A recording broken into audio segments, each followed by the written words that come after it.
other rivers, you'll see areas that were river in the past, and then they shallowed out because they got shoaled up, and then the river changed course. And that happens all the time. Rivers are changing course and remaking themselves. Our main challenge is not to take so much water out of the rivers that they don't flow free and they don't flow adequately cool to support life, or they don't make it to their historical endpoints out by the sea. The rivers between us are deep and dark as the secrets we keep. Welcome to Sing for Science, the show where musicians and scientists talk about music and science. I'm your host, Matt White. Each week, we'll talk about a song by our guest artist and how it connects with our guest scientist's area of expertise. This week, we'll be talking with actress Connie Britton and rivers expert Paul Gallay.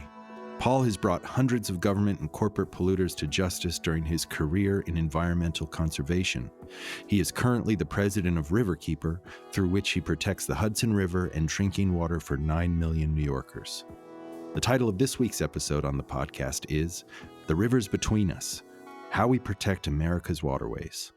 Hello, Connie and Paul. Thanks for coming on the show. Hi, Matt. Thanks for having us. Hey, Matt.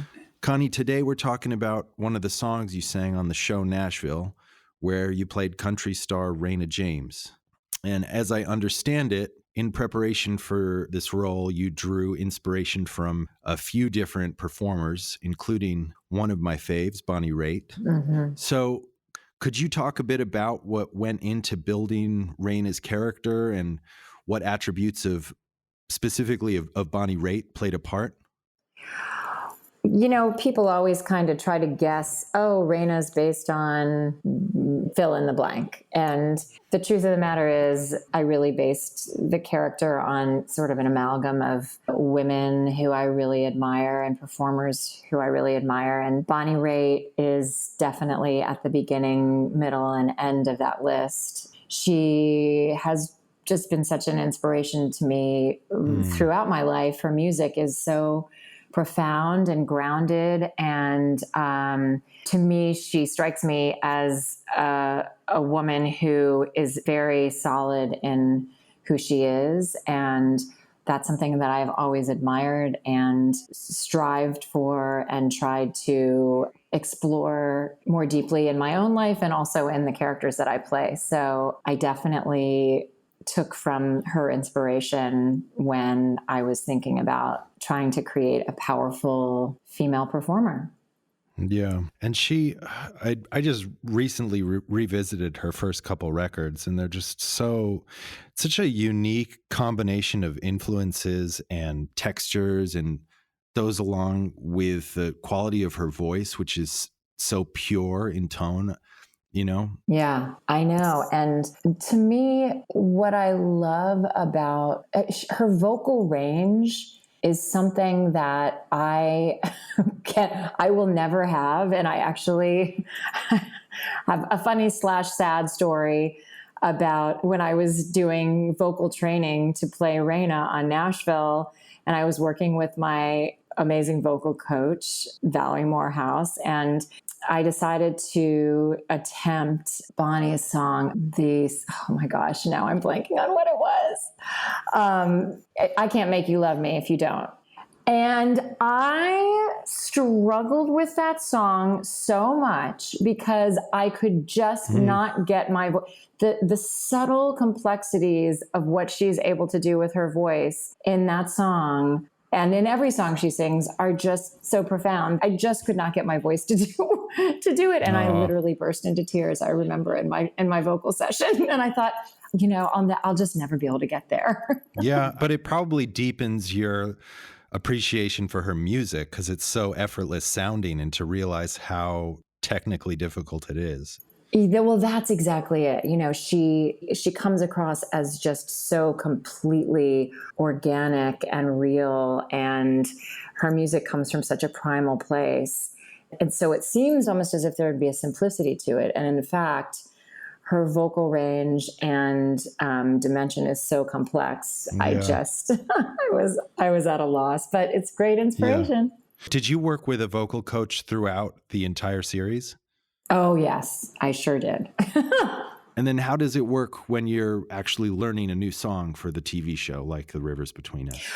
Well, the vocal training started very, very early on. As soon as I knew I was going to be able to play the character, I did so much vocal training. And the kind of training that my coach Valerie used was really actually very scientific and was for sure a lot about the breath, but also a lot about supporting where the voice was coming from and really using the whole body in terms of how I was accessing my voice. And it really opened up a lot for me that needed to be open in order for me to be able to sing in the way that I wanted to. And of course, you know, Matt, I mean, I admired you guys, you and Kamara and Earl Graham for so long. And I feel like you guys are similar performers in that way of just having access to this great instrument. Oh, thank you. Yeah, for sure. But you know, it was really interesting to be able to work with a coach and have a very scientific, procedural way of accessing, you know, the voice that I have, you know. So I really did a lot of that work before getting onto set or into a recording studio. And then, you know, we would go into the studio and record. And I'm trying to remember for Rivers Between Us, that we had incredible producers on that show. You know, I mean, obviously starting with T-Bone Burnett, and so I always had a lot of support and help in the studio in terms of being able to sing the song, and it would just kind of take as long as it would take. And I usually had my coach there, and if I got into a tough spot, she would help me kind of work through it and get back into the sort of science of where the voice was coming from. There's this misconception out there that like you're just born a singer or not. And such a great amount of training goes into it. Like I think Sinatra, who again has one of these just seemingly effortless deliveries, I think early on in his career, he was struggling and he worked with an opera coach. And he really broke it down, like how you shape your mouth for certain vowel sounds. And shortly thereafter, or I guess actually he had found some success, he published a book with this teacher, and you can find it online. It's really fascinating. Yeah, I mean, it's really incredible. You're right in terms of artistry and where that comes from. And I do think that there is, I mean, I have a 9-year-old son, and it's so, of course, endlessly fascinating watching a child grow and seeing where their innate talents are and what they are.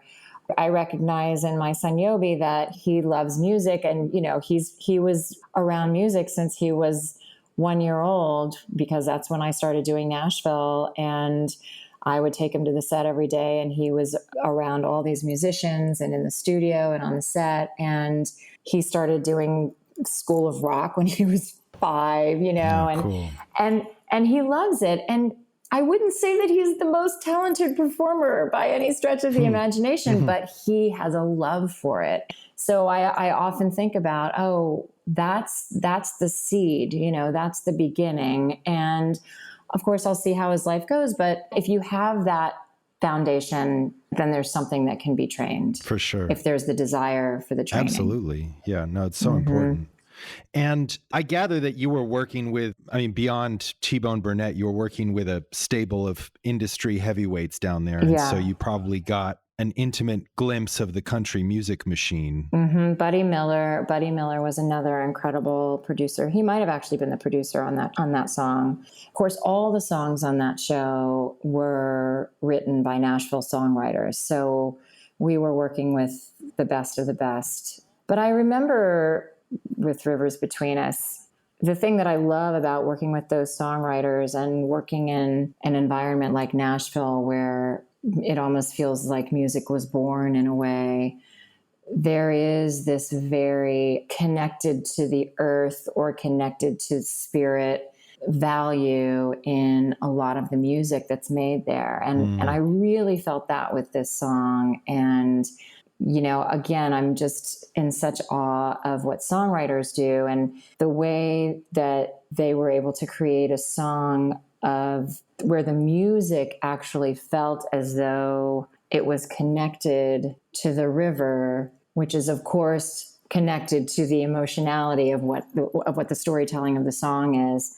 There's just so much more complexity to it than we could ever imagine when we just listen to a song and think, oh, I like that song. That's a great song. That's a beautiful song. And, you know, the artistry of that song, I think that the reference to rivers is not accidental, particularly when you're talking about country, you know, a song that's a country song and supposed to be really representing our fundamental identity as Americans. I think the lyrics of that song speak so much to our unavoidable connectivity, especially during these very divisive times. You know? I agree. So, and then in that episode, you performed that song at the Opry, right? I think so. Yeah. I'm remembering. Yeah. Well, I can attest to that. I did. Okay. Okay. Yeah. If you would shoot there, were you actually shooting there or at the Ryman or was it a set? Oh no, we would shoot at the Opry or we would shoot at the Ryman depending on what the story was. But we would always go on location and shoot there, which, boy, what a gift that was. What an incredible experience to go from not really being a musical performer to stepping on stage at the Ryman. That was pretty daunting. Yeah. So you mentioned Nashville having a spirit, and I'd have to imagine that there's some serious juju in places like the Ryman and the Opry. Is that something you experienced when you were shooting in those halls? Oh, yeah. I mean, there's such majesty to it, and there's such great respect for the history and tradition of the music that comes from there. And I was really, really stunned and blown away by, first, how welcomed we were when we came in to do that show by all of the local musicians. And I mean, musicians of the highest echelon. Everyone was so welcoming and embracing of what we were trying to do and inclusive of us into the Nashville environment. And I think it made all the difference because they wanted us to enter the fold of that very sacred musical world. And so we felt it on every level in a really great way. Did you have some apprehension about that being a Yankee? I mean, you're from Boston, right? No, well, I was born in Boston, but I grew up in Virginia.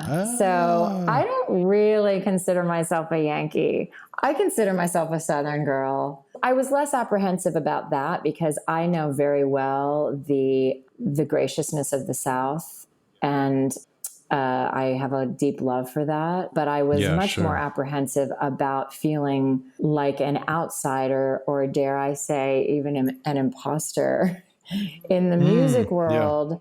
You know, I was very, very concerned about that because I didn't feel worthy. I mean, I didn't feel, you know, I wanted to really just come in as someone who was there to learn and to try the best I could to emulate what is very real and earned for those performers. And, you know, in no way was I trying to come in and say, okay, I got this. Yeah, sure. I was really there and with a lot of humility. Yeah.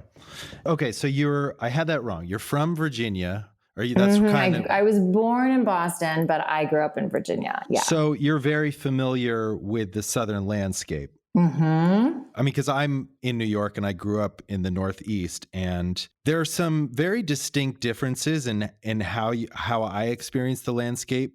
And I was wondering, while you were down there in Nashville, did you get to spend any time in the country?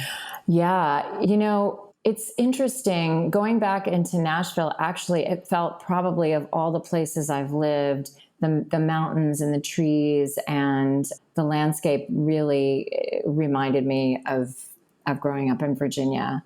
And we did get, and it feels, even though we were in the city of Nashville, you feel country adjacent for a lot of the time. Yeah. Country adjacent. I like it. I doubt there's a better phrase to introduce our talk about protecting America's water supply, right? So with that, let's bring Paul into the fold. Yes, Paul. I really want to hear from Paul. Oh, that's funny. I really wanted to hear from you. Oh, you're very kind, but I can't wait to hear what you have to say about rivers and how much we rely on our rivers for our clean drinking water. So nationwide, 70% of Americans drink water from rivers, lakes, or streams. Mm-hmm. A lot of people in cities, especially, get their water from surface waterways like rivers and streams. In rural areas, it tends to be more groundwater.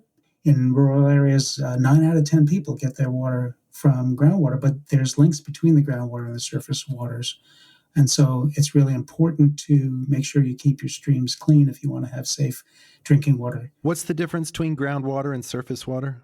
So in rivers, lakes, streams, reservoirs, you take the water right out from the surface. You have it through gravity-fed pipes, or you pump it through. You get it into water plants that remove bacteria and viruses. It's why we can drink our water safely in the era of COVID-19. Groundwater is pumped up from either private wells or municipal wells. And there, too, you're going to be putting that water through processes that are going to make sure that it doesn't have contaminants in it. And, of course, you got some wells that you have to measure contamination from nearby industrial uses. Some wells are nowhere near industrial uses, but they end up contaminated by nitrogen or phosphorus or other nutrients as well. So it's a real mix of sources and a real mix of issues you got to protect the water from. I could use an education from the geology department. Like, is there the groundwater? Is that the same as taking water from the water table? And is there a water table everywhere? So you've got the shallow drinking water wells from the water table. You've got the deeper drinking water wells from what's known as the aquifer system. It all depends upon the geology. If you've got some clay, the water tends to pool on top of the clay. And a lot of wells are screened as shallow as 100 to 150 feet. But the larger the supply, the farther down you have to go to get into the heart of the aquifer. So it really varies. The larger the system, probably the deeper and more extensive the wells have got to go, and the bigger the pumping system's got to be to get that out and then get it safely through the treatment plant. And what's the aquifer? Aquifer is just a fancy name for a confined layer of geology where you have water sitting on top of impermeable rock or impermeable clay. So the water will pool in enough capacity that you can suck it out with one of those big straws they call a water well. Okay. And so are we at risk, or any of our cities at risk for running out of water in the foreseeable future? Oh, we've got a lot of communities that are dealing with water shortages, unfortunately. Out west. Certainly California, yeah, where I am. Out west, you've got the Colorado River system, where so many different communities are sticking straws in, so many different agricultural uses are being made of that river. They put up the Glen Canyon Dam and the Hoover Dam, creating Lake Mead for the Hoover Dam and Lake Powell for the Glen Canyon Dam.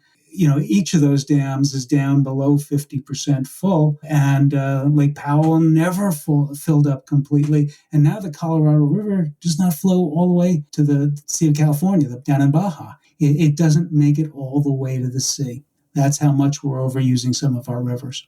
So, Connie, in LA, do you see water conservation PSAs and efforts kind of always in your face out there? Yeah, absolutely. We haven't been in a drought in the last few months. And, of course, we had a really terrible drought last year and terrible fires. And we actually were restricted from water use here at that time. And it feels very immediate.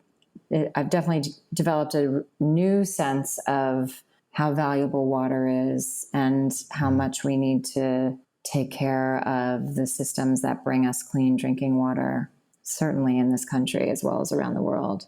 Yeah. Well, so how did they enforce the restrictions? Well, our water consumption was actually being watched. And if your water consumption and water bill went above a certain amount, you were charged fines and additional fees. Gotcha. You know, it's funny, in New York, back in the 1990s, when I was working for the state environmental department, the city of New York was using about 1.8 billion gallons of water a day. And there were no meters on the different apartments and the different apartment buildings. They just charged by the frontage on the block. And then the city required that meters go in, and they started charging per gallon. And the consumption went from 1.8 billion gallons a day to 1.1 billion gallons a day. That was how much water we were wasting. Wow. It was shocking. So sometimes a little efficiency is a good thing. And like I say, if you need water to have a thriving city or have a thriving agriculture or to have rivers that are cool enough to support a good range of fish and wildlife, then you really have to not waste what you got. And I think that's a very, very traditional notion that things are too precious to waste. We got away from that a little.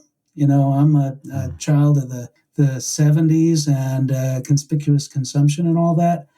I think that we're going to be better consumers if we take the conspicuous part out there. And certainly there's ways of reducing demand on energy, and energy and water intersect because you need the water to cool the energy plants. So I think we're getting better. I think we're learning some things. You know, there's the wastewater treatment plant in New York City that actually takes the methane gas that gets created during the water treatment and uses it to power homes. And that's pretty important. I'll tell you, I learned that firsthand because we live a block from those giant eggs in Greenpoint. You know the ones I'm talking about, Paul? Sure. There's a waterway in New York called Newtown Creek. Right. And just so people understand how industrialized this is, this just wasn't a home to one of the refineries in the Industrial Revolution. This was a home to the first refinery in the Industrial Revolution. And so it got dirty as hell, and it's getting cleaner. It's starting to recover. And there's an enormous wastewater treatment plant that makes sure that there isn't any more pollution than there has to be. And it captures that methane gas from that treatment and sells it off to National Grid or whatever company it is that provides natural gas to homes. So that's an amazing feat of engineering. Yeah. Very romantic offering in New York City. You can go tour the sewage treatment plant on Valentine's Day with your partner. On Valentine's Day. Yeah. So I went with my wife. Amazing. It is. And these things are really a marvel to stare at, these giant eggs, and you go on top of them. I don't know. It's a good thing to do. I've got to go check that out. It's very cool. I think having that awareness, though, getting back to what you were saying, Paul, the awareness of the fact that all of these resources are at risk of scarcity and pollution. And, you know, being in California where we were really face to face with the fact that we didn't have enough water was a new concept for me. But ultimately, it really has stayed with me. Every single time I turn on the sink, I think about where that water is coming from and the amount that I'm using. And I have that awareness even when I leave California now. And I'm grateful for that. And it sort of makes me think, oh, if we could create that awareness, certainly about water around the country, but also about all of the other environmental issues at hand, we could be so effective as citizens and humans. That is really nicely said. That is so true. Yeah. And to that end, how does conservation advocacy work with what you do? So we have this cleanup day where we get, well over 2,000 people out to really connect with their waterway and to feel some pride of ownership and pride of care. That's one of the best ways to foster advocacy. We also have 180 volunteer community science partners who go out and do water quality testing. They take a sample in their local waterway, they find out how much bacteria there is in it, find out how much dissolved oxygen. Bacteria is bad for people who want to be in the waterway fishing and swimming. What does dissolved oxygen indicate? Dissolved oxygen is how much oxygen you have in the waterway to support your fish and other wildlife that don't breathe the way we do. So you need a decent amount of dissolved oxygen. Too little, and the fish can't live. Too much, and you get those toxic algal blooms, and you get situations in which, the waterway becomes unhealthy and choked off, especially in the summertime. So it's kind of a Goldilocks thing. Don't want too little, don't want too much. But when you do this community sampling and you feel like you are getting to understand the chemistry of your waterway, things start to get really deep, no pun intended. And then you say to the government, look at all these people who are doing this work. They're doing shoreline cleanups. They're doing water quality testing. Don't you want to facilitate what they're doing with your own level of investment in our waterways? And I can tell you that just in the last 5 years, with this information in hand as to the areas where there's too much bacteria or too little dissolved oxygen, the state legislature in New York has allocated literally $3.5 billion for wastewater treatment and drinking water safety. And you can already see the reductions in pollution because we're investing in our waterways, and we're investing in our waterways because people are getting active. They're getting their feet wet. They're doing the water quality tests, and they're really showing that this is important to them. And they love it. And what could be better? I live about half a mile from the Hudson, but not a day goes by that I'm not either in the Hudson or right on its banks. Well, that's some good news that you just gave us. I understand what it is to gather a bunch of people to pick up trash on the banks of a river, but when you have something that is dissolved in water, a chemical, an oil spill, pharmaceuticals, what have you, that seems totally overwhelming and unmanageable. How do you deal with that? So you cut plastic pollution by cutting the number of plastic bags you use and that get thrown away. You cut pharmaceutical pollution by having locations where people can take back their old unused pharmaceuticals, and you tell them not to flush them down the toilet. You deal with the oil pollution. The only effective way to deal with oil pollution is to prevent it, because, if you have a spill, if you're lucky, you get 20% of the oil back. And it's done a tremendous amount of damage before you get it back. And when it comes to some of the historic pollution we've experienced from, say, PCBs, we've had PCBs contamination in the Hudson River for a 200-mile stretch. And if you're lucky, you're going to get a small proportion of that PCB out through dredging and then capping the areas that have continuing contamination. And, our goal was to get that PCB out enough so that, 20 years from now, the fish might be safe enough to eat. That's how big a problem it is to put the genie back in the bottle. And that's how you've got to focus on pollution prevention. What's a PCB, a polycarbon? Yeah, it was an insulating chemical that was used back in the day when we were using things like lead and gasoline and asbestos as an insulator. And it was found in transformers. There's a big GE plant up in the north part of the Hudson. And they just discharged this contaminant into the waterway until in the 1970s. So we're dealing with all the things that, frankly, we probably should have known we shouldn't have done, but they were legal to do.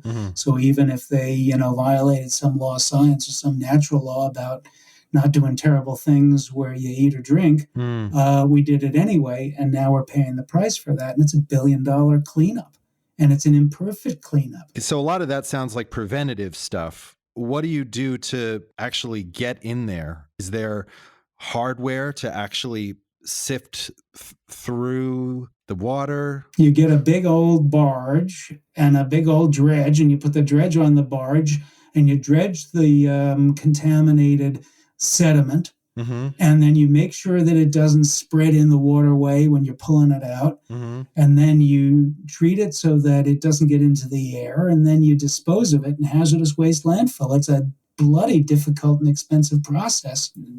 Bacteria that you put into the water so that it removes some of the larger contamination. And then you have to discharge it in a low enough concentration so it won't undo the balance of the waterway. If you have a big rainstorm in some of our cities, you have what's known as combined sewers, where the storm sewers go into the same water treatment plants as the sanitary sewers from our homes and businesses. And then if you have too much rain, it overwhelms the ability of these treatment plants to handle it all. And so you have to bypass the treatment plants to avoid backups. I mean, they're known as combined sewer overflows. And they get a minimum of treatment if they get any treatment. We get 30 billion gallons of that a year in New York. But the good news is it's down from roughly twice that. And there's less contamination per gallon because of efforts made to improve the system and store some of the wastewater so that you can concentrate on getting the stormwater out of the system. But as rainfall gets more intense and as sea levels rise, the problem's going to get bigger. So we're going to have to get smarter. Okay, so it seems like we're getting into climate change territory. So we've got flooding, we've got increased temperatures. Earlier, you mentioned the goal to keep rivers cool to support biodiversity. Am I getting that right? You sure are. So could you talk about some of the consequences that we have to look forward to? Some of the consequences that we have to avoid so we don't have to look forward to them. That's my preference. Yeah, I think everybody would like to do something about it. I remember the operator of this ski mountain that I used to go to when I was growing up in New York. He said, I don't know anything about this climate change thing, but the weather sure is different. Oh. And this guy drove us, as a snow groomer at Hunter Mountain. So I think he knew what he was talking about. So whatever you call it, whatever your attitude about this is, there's a certain amount of sea level rise that unfortunately we can do nothing about. Okay. No matter how we change going forward. It's going to be at least 20 inches over the next 30 years, which is sort of frightening. Wow. That's going to change a lot. It's going to change shorelines. It's going to mean that some of our infrastructure is going to have to be moved or hardened. It's going to mean that some communities are more vulnerable to floods.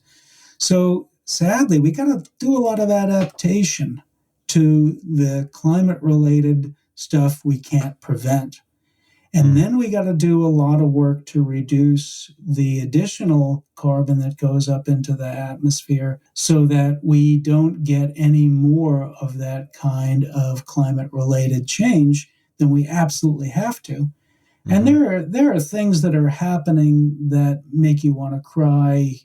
Whatever your attitude is about fossil fuels, so much of the methane leaks out of the operations that we have right now to get gas out of the ground that we are basically overwhelming the savings that we have because we're using less coal.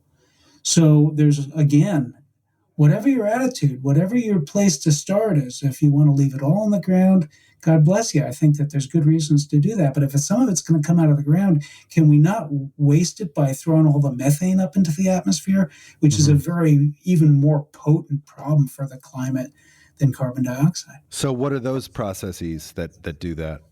Well, you can control the leaks from compressors, from wells, from pipes, from plants. There's a tremendous amount of leakage that you can solve just by good maintenance. And you can also make sure that there's no flaring that goes on at the wells. The flaring, you burn the gas that you don't use. You just have to find ways to tighten up the system. And at the same time, you have to find alternatives, because the reality is we can make a system based on natural gas as efficient as we want, but there's still going to be too much carbon from the combustion of the natural gas. We got to find ways for people to stay gainfully employed and keep the lights on with less carbon being burned. And it's doable. It's doable. You know, California, where you are, Connie, you got over 1 million solar roofs. I have a solar roof here in cloudy New York, and I've had it for 5 years. And the amount of energy I've pulled from the grid is basically less than a month out of those 5 years. No way. I got a meter that says I've got 450 kilowatt hours of power that I've had to buy from Central Hudson Gas and Electric. It's crazy the opportunities we have that we're not taking up. We can make so much progress just by putting existing technologies to work. Boy, that's inspiring. Yeah. And I've heard some figures that would suggest there's plenty of work in renewable energy, right? Because that's a big issue. What are all the people who work in the fossil fuel industry going to do for work if we transition to clean energy, right? 300,000 jobs in wind, well over 100,000 jobs in solar. The biggest one is probably energy efficiency. Because again, like we saved all that water in New York, we could save a ton of energy if our homes were more efficient. And there's lots of support. I mean, Connie, your home state, Virginia, is the latest of 7 major states to say we're going to be carbon neutral by 2050. Think of all the jobs that are going to be created in states like Virginia and Hawaii and California, Washington, New York, as they become carbon neutral. And think of all the manufacturing, a lot of manufacturing of heating, ventilation, and air conditioning in this country. It's one of the things that didn't go offshore as much as some of the other things. Opportunities at every end of the supply chain. And I think we need some jobs in this country. That's a great approach, actually, to look at it in terms of job creation and job availability. It's certainly inspiring to people right now. Absolutely. On the while we're given actionable items, Paul, could you share with us some insight about what people can do regardless of where they are? I mean, I know there's a endless list of things that people can do, but everything from how they protect their own local river, how they advocate for cleaner energy, anything you got, please tell us. So again, I could overwhelm you. There could be 16 different answers, but I'm just going to give 2 because then maybe they'll both stick. The first is enjoy your waterway, whether you're going to boat or fish or just sit down by the shorefront. Just go down there. The more you spend time on or near your waterway, the more likely it is that it's going to catch your eye when there's something you can do to actually help it. So enjoy it. It's got something for you. Enjoy it, and then once you love it, protect it. The second thing is that a lot of different waterways have advocacy groups that are really local, hyper local. We've got this wonderful organization here in New York called the Hudson River Watershed Alliance. And as we're taping this, tomorrow is their big Toast to the Tributaries.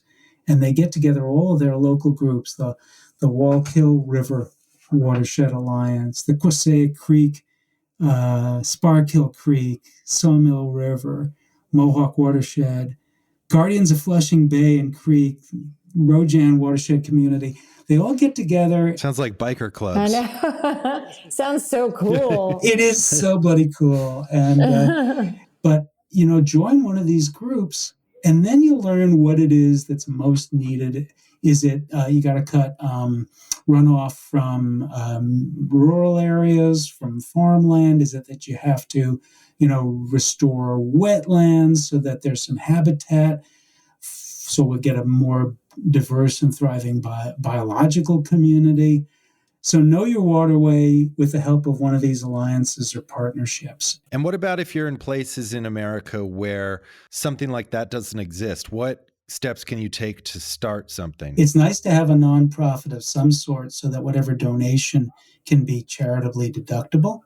I mean, this country has a very strong tradition of charitable contributions.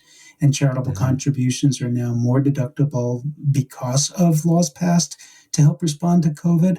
So find a partner that will help you make sure that whatever money you get, you use wisely, and then maybe use that money to identify areas of your waterways that need particular help in terms of maybe there's a lot of erosion and you need to do some stream bank stabilization.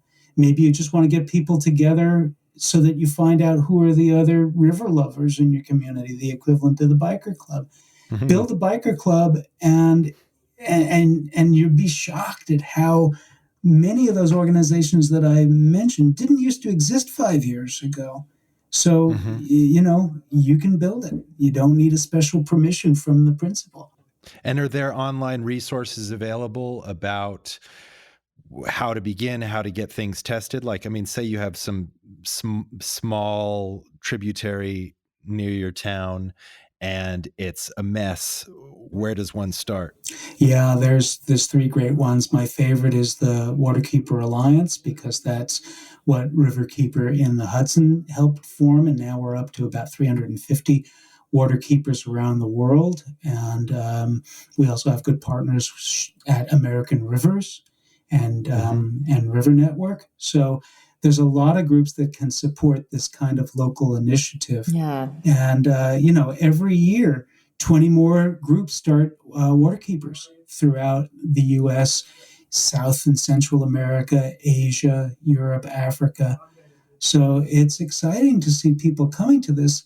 And it's kind of like sweat equity. A lot of people have the time and they have the drive. And then when they put it in motion, things get created that didn't used to exist just because people, put their shoulder to the wheel. Yeah. Okay, cool. Well, we're about out of time, and I would love to get some fun facts to satisfy my own curiosity more than anything else. So, Paul, how would you describe the American river system as being unique to this planet? Well, we have over 250,000 rivers in the U.S., over 3.5 million miles of rivers, and some of them go through terrain that is more like what you have where Connie grew up, and some of it is more like in the flatlands in the western deserts.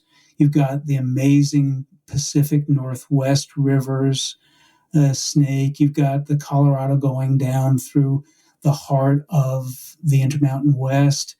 And so I think what's so wonderful about the U.S. is it's a country with diverse terrain where you'll be in one river system and you'll then move to another and you say, my God, they're both rivers, but they're so different from one another. So you got this amazing diversity of terrain, this amazing diversity of depth.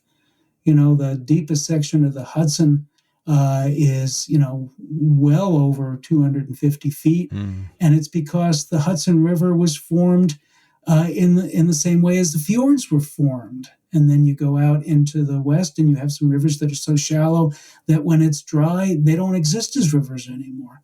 So gotta know a river, gotta love a river. There's so many different things that you can find on the rivers of North America. And before we go, Paul, could you share what's one thing that we can all do to encourage our leaders in government to better protect our waterways? I think the best thing somebody can do is, I went out to the hardware store first time since lockdown, and I got a new part for the toilet to keep it from running. And you call up your politician and you say, I'm saving water at home. What are you doing so that we can save water collectively? Act at home, and then act in your community, and then act more broadly. There's nothing so powerful to a politician as somebody who's taking action at a local level. I've seen it time and time again.